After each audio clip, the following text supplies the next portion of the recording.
There is one mistake I see so many professionals make with their savings, and it is costing them millions. And it's not that they're living above their means and not saving at all. It's also not that they're saving too little. It's not even that they don't use a high-yield savings account instead of a normal one that pays less interest. It's something else, and in this video I'll show you why this mistake is a mistake, one very concrete calculating example, and what to do instead. By the way, I'm Sophia, I'm a doctor from Germany, and on this channel we cover all things building wealth in the most efficient way, without cutting all that makes life enjoyable. So 2 weeks ago, I was talking to a friend of mine. I asked him about his net worth, which was a pretty good number. But then I asked him how much of that net worth was invested. And he told me half of it. My question was, well, what do you do with the rest of it? And his answer was, I keep it in a high-yield savings account. And I was like, what? I said, dude, this is costing you a lot of money. And I'm telling you guys, this is one of the biggest mistakes I see professionals make. They keep too much money in a savings account, even if it's a high yield savings account. Now let me unravel it. First, let's talk about why this is a mistake. Because you may wonder, well, how can you keep too much money in a savings account? This is actually a good thing, right? Because you save the money, you keep the money, and you even keep it in a safe place. But keeping too much money in a savings account, even if it is a high yield savings account, it's still a mistake because your money doesn't grow as much there as it does invested. Now, why is that? It's because of the difference between simple interest and compound interest. So these are two different types of interest that are important to understand, all right? In fact, you guys, let me doodle this for you. Simple interest, you put money in, this is the money you put in, and then you earn a certain interest on that amount. My friend, for example, he found a high-yield savings account that pays 4% interest. So he gets paid, wait,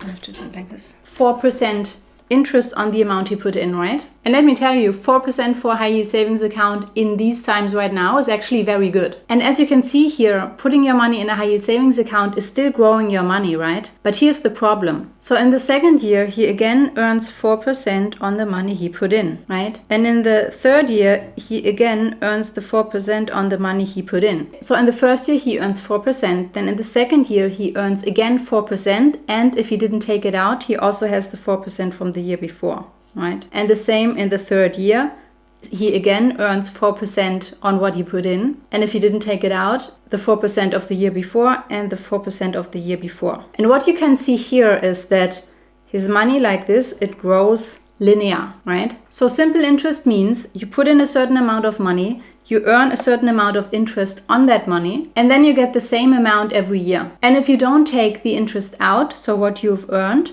this will grow linear. Okay, so now let's look at compound interest. Compound interest. The difference between simple interest and compound interest is that in compound interest, you earn interest on interest. So the same thing here, you put in a certain amount and then you earn a return on that amount. Let me use the word return here instead of interest because that's more accurate for the context we will use it for, which is the stock market. So you put money in and then you earn a return on that money, right? And then in the second year, you still have the amount you put in, but then, and let me paint that in black, you also have what you earned with the return the year before, this one here, the green one. And now, with compound interest, you don't just earn the interest on this first one, like the one you put in, you earn interest on this whole thing. So the money you put in, plus the money that you made with the return. Are you guys getting this? And then again in the third year, you have the money that you put in, and then the money you earned in the first year, and then also the money you earned in the second year. And now again, you earn the return on everything that's in now. And that is what compound interest means. And so this one right here, it doesn't grow linear like simple interest does. It grows exponentially. Now, my friend argued that, well, in my savings account, my money is compounding a little bit too. And he is not wrong. Let me show you what I mean. Now, in a savings account, doesn't matter if it's a normal savings account or a high yield savings account, the amount you get paid the interest for is usually capped. It's capped at a certain amount. Let's say, for example, $50,000. Hypothetical number. Now, when my friend puts in $30,000, again, hypothetical number, and he earns 4% on those $30,000 in the first year, which would be $1,200, then in the second year, he would earn 4% on the $31,200, right? So in this, let me call it small scale scenario, you still earn interest on interest because you haven't reached the cap amount yet of the savings account. Does this make sense? But you're only earning interest on interest until you reach that cap amount, those $50,000, right? Or whatever the cap is in the savings account you're using. So the compounding in the savings account stops. But this is actually not the only issue. Even though 4% for a savings account is a solid number right now, for a savings account, a high yield savings account, let's look at actual returns of the stock market. Now, most of the time when I do calculating examples with the stock market, I use an average annual return of 7%. But now we have a very concrete example of my friend who has however much money sitting in a savings account right now. So we're not talking hypotheticals. We are talking real concrete numbers. That's why I also want to take a look at the actual return of the MSCI World in the past 3 years. The MSCI World is an index that tracks the industrialized world. By the way, this is not investment advice. I'm not a financial advisor. We're just using this as an example. Now, let's say my friend had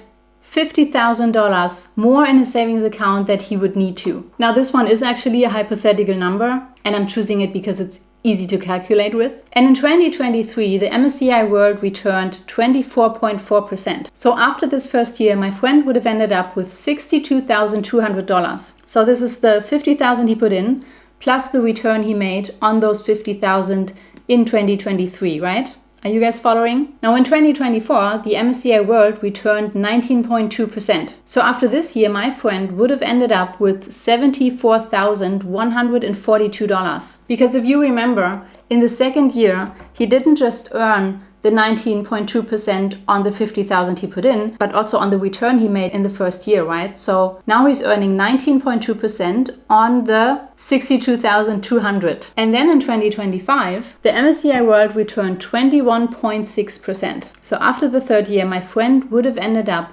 with $90,157. Because again, in the third year, he earned the 21.6% on everything he made in the years before, right? Now that is a total gain of $40,157 on his original $50,000 that he put in. That is 80% growth in just 3 years. Isn't that crazy? Now let's look at the result in the savings account. Let's say he put in the $50,000 into the savings account and he earned 4% of it. In year one, with 4% interest rate, he would earn $2,000 on his $50,000, right? Then in the second year, and let's say he already reached the cap amount, he would again earn $2,000 on his $50,000. So then if he doesn't take any money out, he has $54,000 in the account. And then in the third year, again, he earns 4% on the $50,000, which is $2,000. And at the end of the third year, he has $56,000. Now that would mean that my friend would have given up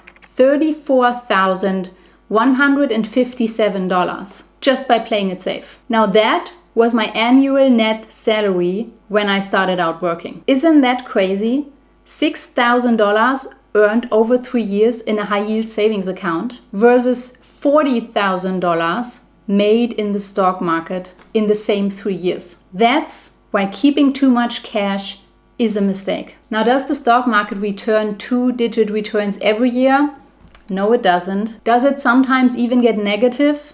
Yes, it does. And that is exactly the reason why I usually calculate with the 7% average annual return of the stock market. That is when I'm talking about decades of investing. But even if, let's say in our example, in the fourth year, the MSCI World crashes 30%, my friend would still have more compared to the interest he earned in the savings account. Let that sink in. Okay, now like I said, for me it's actually rather unusual that I use concrete examples like this, looking at specific years and also a short time period like that. Because of course we don't want to just invest our money for 3 years, right? We want to invest our money for 30 years or more if possible, depending when you're starting. And so what I usually assume is a very long time horizon and the average return during that time horizon. But for our brain, sometimes these long distance examples can be hard to fathom. And so this time I wanted to show you what my friend and maybe also you are actually missing out on when you wait. when you wait and when you want to play it too safe. Now, if you need help figuring this out and maybe starting to invest because you're too scared to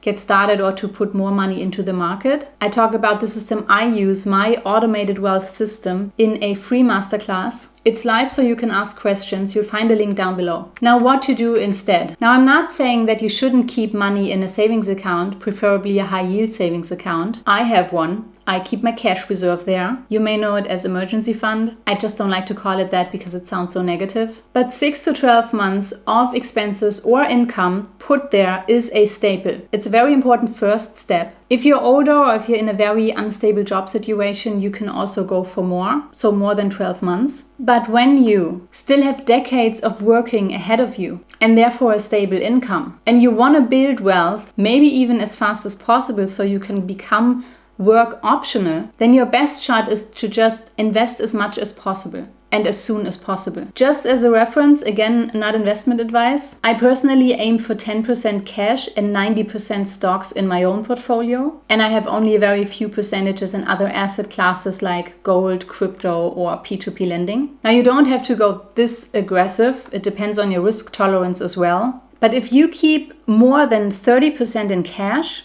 at least think about why and if this is really aligned with your goals and what you want to achieve in life, taking into account everything that I showed you today. Now, I hope that helps. Feel free to subscribe if you want to hear more about building wealth. Wishing you success, and I'll see you in the next video. Bye-bye.